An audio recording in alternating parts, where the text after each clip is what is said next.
राधे राधे दोस्तों। आज हम आपको सुनाएंगे बहन और भाइयों की बहुत ही अच्छी कहानी। जब भाइयों ने बहन को मारकर खाया उसका मांस। एक बहुत ही अच्छी कहानी। अगर आप हमारे चैनल पर नए हैं तो प्लीज़ हमारे चैनल को लाइक करें और सब्सक्राइब करें। बहुत पुराने समय की बात है। एक गांव में एक परिवार रहता था। उस परिवार में 7 लड़के और एक लड़की थी। उनके माता पिता जल्दी ही गुजर गए थे, तो बच्चों ने भी जल्दी ही अपनी जिम्मेदारियां समझ ली थी। शुरू में सबको गुजारा चलाने में काफ़ी परेशानी हुई थी, लेकिन समय के चलते सब कुछ उन्हें आसान लगने लगा था। अब उन्होंने माँ बाप के बिना जीना सीख लिया था। उस समय की बात है जब समाज में पुरुषों का काम जंगली जानवरों का शिकार करना और औरतों का काम सिर्फ घर के कामकाज करना और बच्चों को संभालना था। 7 भाई और एक बहन उसी गांव में बड़े प्यार से मिलजुल कर रहते थे।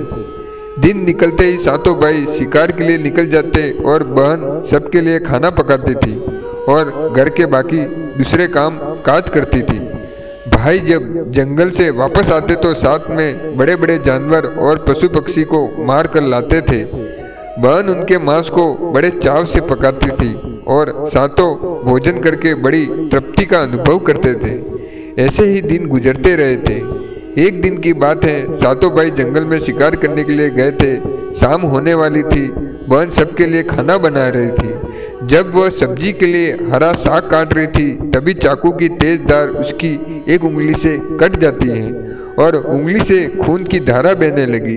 अब बहन ने सोचा, यदि उसके भाइयों ने उसकी कटी हुई उंगली को देखी तो उसके भाई बड़े दुखी हो जाएंगे। इसीलिए उसने यह सोचा कि अपने भाइयों को यह बात नहीं बतानी चाहिए और इसने उनसे छिपाकर रखनी चाहिए। उनसे बहते हुए खून को अपनी ओढ़नी से पोंछना चाहा, किंतु फिर उसे लगा कि उसके भाई उसकी ओढ़नी में लगे हुए खून के धब्बे के बारे में पूछेंगे। फिर उसने सोचा कि चलो दीवार पर पोंछना ठीक रहेगा, लेकिन फिर उसके दिमाग में ख्याल आया कि वे भाइयों को अच्छे से दिखाई दिया जाएगा।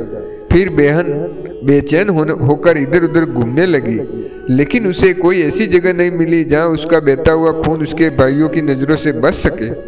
इसीलिए उसे कोई उपाय न मिलने पर उसने उसी साग में जो खाने के लिए बना रही थी, उसी में ही अपना खून साफ कर लिया।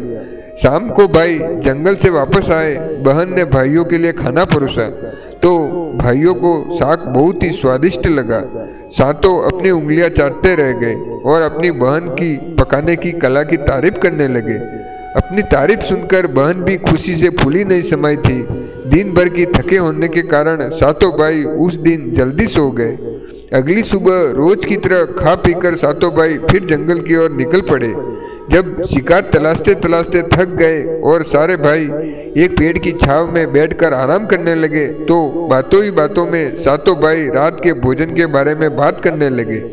रात के भोजन में बहन ने जो साग बनाई थी उसकी चर्चा होने लगी। सब कहने लगे कि कल इतना स्वादिष्ट साग उन्होंने खाया कि आज तक ऐसा साग नहीं खाया। तय किया कि आज घर जाकर उसके बारे में अपनी बहन से जरूर पूछेंगे और जानकर रहेंगे कि साग में ऐसा क्या मिला था। शाम को सातों भाई ने जब घर आए तो दोबारा अपनी बहन की कुशलता की तारीफ करते हुए पूछा कि हमारी प्यारी बहन, कल रात को साग में तुमने ऐसा क्या मिलाया। बहन बताना तो नहीं चाहती थी। वह सोच रही थी, अगर उन्हें पता चला कि उनकी उंगली कट गई तो मेरे सारे भाई दुखी हो जाएंगे। इसीलिए उसने कहा कि कुछ नहीं बड़े भैया, जो रोज बनाती हूँ वही बनाया था। तो उसका बड़ा भाई कहने लगा, प्यारी बहना, तो आज बताना ही पड़ेगा और मैं जानना चाहता हूँ कि हमारी बहन ने इतना स्वादिष्ट साग कैसे बनाया। तो मेरी सौगंध है बहन, तो तुम्हें सच्चाई बतानी पड़ेगी। सभी बड़े भाई का सम्मान करते थे, इसीलिए बहन को भी सच बोलना पड़ा। उसने धीरे धीरे सारी बात बताते हुए कहा, भैया बस इतनी सी बात है, अपना खून मिला दिया था और ज़्यादा कुछ नहीं, क्योंकि मेरी उंगली कट गई थी। मैंने सोचा कि आप लोगों को पता चलेगा तो आप दुखी होंगे, इसीलिए मैंने अपने खून को जो इसी साग में मिला दिया। यह सुनकर 6 भाइयों के मन में एक कुटिल ख्याल आने लगा। वह सोचने लगे, उनके खून की बूंदें इतनी स्वादिष्ट हैं तो उसका मांस कितना स्वादिष्ट होगा।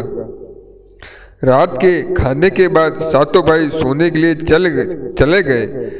सातों में फिर उसी बात की चर्चा छिड़ गई। बड़ा भाई कहने लगा, अरे भाइयों, खून की कुछ बूंदें हमारी बहन की इतनी स्वाद है तो सोचो इसके शरीर का मांस कितना स्वादिष्ट होगा।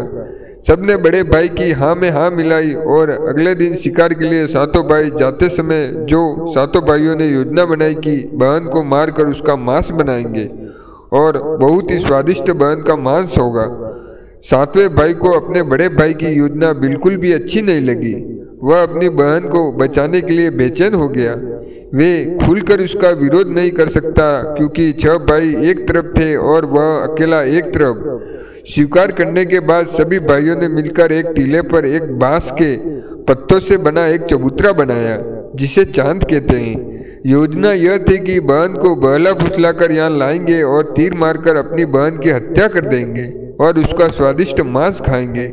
अगले दिन बड़े भाई ने अपनी बहन से कहा, मेरी प्यारी बहन, अब तुम बड़े हो गई हो और शादी के लायक हो गई हो और मैंने तुम्हारे लिए एक सुंदर सा वर की तलाश की है। आज हम उसको देखने जाएंगे और उसका घर भी देख कर आएंगे, इसीलिए तुम भी सच सवर के हमारे साथ चलो बहन। शादी की बात से बहुत खुश हुई बहन तुरंत ही तैयार होकर भाइयों के साथ चलने लगी। चलते चलते जब बहन थक गई तो बड़े भाई से पूछने लगी, भैया मेरा ससुराल अब कितना दूर है?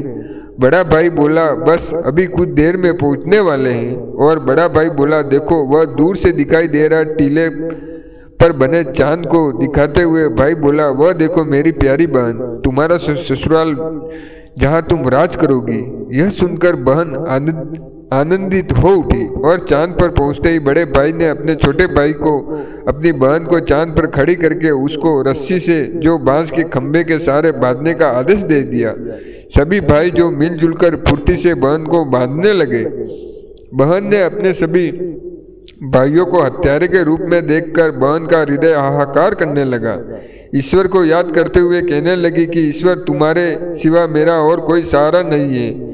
मेरे सातों भाई मेरी हत्या करना चाहते हैं। इनमें से एक भी ऐसा नहीं जिसके दिल में मेरे लिए दया और प्रेम हो। अपनी बहन की बातों से सातवां भाई द्रवित हो उठा। बहन की पुकार से वह तड़प कर रह गया। 6 भाइयों का प्रतिवाद करने का साहस नहीं जुटा पाया।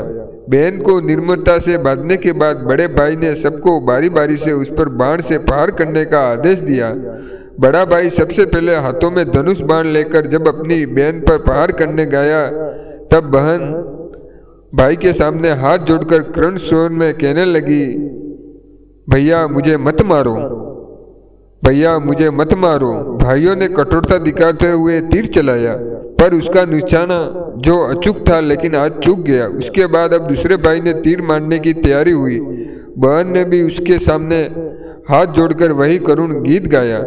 उसका भी निशाना चूक गया। इसी तरह सभी भाइयों ने बारी बारी से बहन की छाती को लक्ष्य करके तीर मारने की कोशिश की। हर बार यही गीत दोहराती रही, भाई लक्ष्य, मुझे मत मारो, मुझे मत मारो। सातवें भाई की बारी थी। 6 भाई उससे कहने लगे कि भाई पूरी ताकत से तीर चलाना और बहन को एक बार में ढेर कर देना। यदि तुम्हारा निशाना चूक गया तो तुम जिंदा नहीं बचोगे, हम सब तुम्हें मार देंगे। बहन ने छोटे भाई की जान खतरे में पड़ती देखी तो अपनी जान न्यौछावर करने और अपने छोटे भाई को बचाने का निश्चय किया और वे ईश्वर से प्रार्थना करने लगी, ईश्वर मेरे भाई का तीर मेरी छाती को भेदने में सफल हो जाएगा। वे फिर करुण गीत में ईश्वर से कहने लगी कि मेरे भाई का तीर मेरी छाती में भेद हो जाए। छोटे भाई ने तीर चलाया। उसका तीर बहन को माम पर लगा और दर्द से तड़प उठी। कुछ देर चटपटाने के बाद उसके प्राण पखेरु उड़ गए और वह निष्प्राण हो गई। अपनी कुटिल योजना सफल होने पर 6 भाइयों की तो बाछें खिल गई। सातों ने मिलकर बहन का शरीर जाम से नीचे उतारा और 6 भाइयों ने मिलकर बहन के शरीर की बोटी बोटी काट डाली। बड़े भाई ने सातवें भाई को जंगल से लकड़ी और पानी लाने का आदेश दिया। छोटा भाई पानी और लकड़ियां लाने के साथ साथ मछली और केकड़े भी ले आया था। वे अंदर ही अंदर बहुत ही दुखी था। उसके भाई बहन का मांस बड़े चाव से पका रहे थे। वह अपनी प्यारी बहन का मांस नहीं खा पाएगा। अगर नहीं खाएगा तो अन्य भाई उसे मार देंगे। उसने मांस बनाते समय चुपके से अपने साथ लाई मछलियां और केकड़े भी आग में डाल दिए और अपना खाने का जुगाड़ कर लिया। चावल और मांस तैयार हो गया था। जमीन पर केले के पत्ते बिछाकर उसमें सबके लिए खाना परोसा गया। छोटे भाई ने पहले ही अपने बैठने के स्थान पर एक छोटा सा गड्ढा खोद दिया था। उसने अपनी पत्तल में परोसे गए अपनी बहन के मांस को चुपके से उस गड्ढे में डाल दिया और मछली और भात खाने लगा। बाकी 6 भाई बहन की हड्डियां चबाने लगे तो छोटा भाई के केकड़े चबाने लगा। जब सबने बहन के शरीर का स्वादिष्ट मांस खाकर अपना पेट भर लिया तो बड़े ने छोटे भाई को कहा कि जूठा साफ करने को कहा कि और उनसे जो बहन की बची हुई हड्डियां और शरीर अन्य भाग जैसे नाखून पंजे सबको इकट्ठा करके उसी गड्ढे में डाल दिया और ऊपर से मिट्टी ढक दिया। कुछ समय बाद जहाँ मिट्टी से उस बहन के बची हुई मांस के टुकड़े डाले थे उस स्थान पर बांस का एक पौधा उगाया। धीरे धीरे बांसों का एक झुरमुट बन गया। एक बार कहीं से एक संत आए और उसी बांस के झुरमुट पे छुटमुर कर मल त्याग करने लगे। उसी समय आकाशवाणी हुई, संत दुर्गंध आ रही है, संत दुर्गंध आ रही है। बार बार आकाशवाणी सुनाई देने लगी तो संत ने झटपट उस स्थान को साफ कर दिया और उन्होंने झुरमुट में से एक बांस को काट लिया और अपने साथ ले गए। उस बांस को उन्होंने एक बहुत ही सुंदर बांसुरी बनाई और वह उसे बजा बजा कर दिन भर लोगों के घर जाकर भिक्षा मांगते थे और बदले में खूब सारा उपदेश देते थे। एक दिन की बात है, संत भिक्षा के लिए उसी गांव में उसी बड़े भाई के द्वार पर चला गया। तब तक 6 भाइयों का विवाह हो चुका था, केवल 7वें भाई अभी कुंवारा था। और जो इस संत ने बड़े भाई के आंगन में कदम रखा तो उस संत की बांसुरी सह बोल उठी कि यह दुश्मन का घर है, बांसुरी मत बाजो। बार बार निकल रही इस तरह की आवाज से बड़े भाई के पसीने छूटने लगे। उसने अपनी पत्नी से योगी को तुरंत दीक्षा देकर विदा करने को कहा। उसी तरह योगी बाबा बारी बारी से 6 भाइयों के द्वार पर गए और उनके आंगन पर कदम रखते ही बांसुरी ने यही गीत बजना आरंभ कर दिया। उसके मन में अब यह डर समा गया कि यदि इसी तरह योगी का जो बांसुरी बजती रही तो उनकी यह पोल खुल जाएगी और वे अपनी बहन के हत्यारे हैं। इसीलिए वे संत अब अंतिम समय 7वें भाई के द्वार पर पहुंचा, जो अभी तक कुंवारा था। वे अकेले रहता था। जब योगी बाबा उसके द्वार पर उपस्थित हुए तो बांसुरी बोली, यह मेरा प्यारा भाई है, बाजो रे बाजो बांसुरी, यह मेरा प्यारा भाई है, मेरे सबसे प्यारे भाई का घर है। योगी की बांसुरी से प्यारा और दिलचस्प गीत बजते ही और सुनकर छोटे भाई ने उन्हें सम्मान के साथ अपने घर में बैठने के लिए आसन दिया और जलपान से उनका सत्कार किया। उसके बाद बांसुरी के विषय में चर्चा हुई तो योगी ने बांसुरी के जन्म की कहानी जो छोटे भाई को पूरी बताई कि कैसे उसे बांस को काटकर जो बांसुरी बनाई है, कैसे आकाशवाणी हुई थी। छोटे भाई ने उस बांसुरी को उस योगी से देने की प्रार्थना की तो योगी ने उस छोटे भाई को बांसुरी सौंप दी। योगी के चले जाने के बाद अब छोटे भाई ने बांसुरी को अपने बिस्तर के सिरहाने पर साफ सुथरे स्थान पर धूप दीप जलाकर रख दिया और सम्मान के साथ रखा। कुछ दिनों के बाद छोटे भाई के घर में परिवर्तन दिखाई देने लगे। जब काम से घर लौटकर आता तो सारा घर साफ सुथरा पाता। जब रोज रोज यही बात दोहराने लगे तो छोटे भाई ने अपने भाभीियों के घर जाकर पूछा कि भाभी, मेरे गैर हाजिरी में आप लोग मेरे घर की साफ सफाई करते हो क्या? सभी भाभीियों ने जवाब दिया, हमें अपने घर की कामकाज से तो फुर्सत नहीं है, तुम्हारे घर कैसे साफ करेंगे? छोटे भाई ने निश्चय किया कि आज वह छुप कर देखेगा कि उसका घर कौन साफ करके जाता है। इसीलिए छोटा भाई काम पर नहीं गया और वह घर के कोने में छुप गया। घर सुनसान होते ही जहाँ पर बांसुरी स्थापित की थी वहां से उसकी बहन की शक्ल की एक लड़की निकली और उसने घर का सारा काम किया और फिर उसी बांसुरी में समा गई। छोटे भाई ने यह सब देखा तो उसे अपनी आंखों पर विश्वास नहीं हुआ। फिर छोटे भाई ने यह बात अपनी बड़ी भाभी को बताई। बड़ी भाभी ने अपने छोटे देवर को समझाया कि जैसे ही लड़की बांसुरी से बाहर निकलेगी तुम उस बांसुरी को आग के हवाले कर देना, फिर उस पर तुलसी जल छिड़क देना, फिर देखना क्या होता है। छोटे भाई ने बड़ी भाभी के कहे मुताबिक सारा काम किया। उसने लड़की के निकलते ही बांसुरी को आग में डाल दिया और लड़की पर पवित्र तुलसी जल छिड़का दिया। तुलसी जल के स्पर्श से वो मानव रूप में आ गई। भाई ने देखा तो यह तो उसकी प्यारी बहन है। उसने अपनी बहन को गले से लगा लिया। उसके बाद दोनों भाई बहन बड़े प्रेम से रहने लगे। बहन ने भाई को और भाई ने बहन को अपना लिया। खुशी से एक दूसरे के साथ रहकर जीवन यापन करने लगे। दोस्तों, इस कहानी से हमें यह शिक्षा मिलती है, निस्वार्थ प्रेम ही रिश्तों को बनाए रखता है। रिश्तों को कलंकित करने वाले कभी नहीं छुप सकते। दोस्तों, अगर आपको हमारी कहानी पसंद आई हो तो प्लीज़ हमारे चैनल